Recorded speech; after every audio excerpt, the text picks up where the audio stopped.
আজকে হাতে মাখাইয়া গরুর গোশ রান্না করব। তো এখানে আমি আদা, রসুন, তেজপাতা, এলাচ, দারচিনি দিয়ে দিলাম। সাথে দিয়ে দিব পেঁয়াজ। আর হাতে মাখাইয়া গরুর গোশ রান্না করলে আমার কাছে মনে হয় যে এই মাংসটা বেশি মজা হয়। এই মশলাটা আমি হাতে বানাইছি গরুর মাংসের জন্য, স্পেশাল একটা মশলা। তো এটা কিছুটা দিয়ে দিব।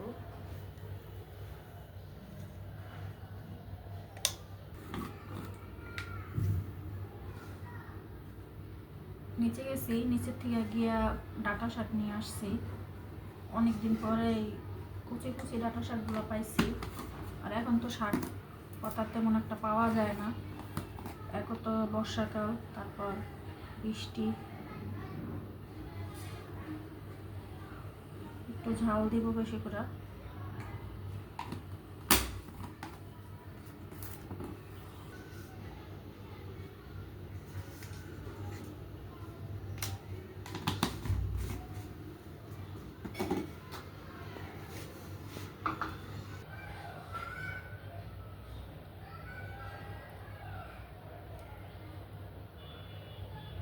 এই মাংসটা অনেক তেল আছে, তেলটা একটু কম দিব।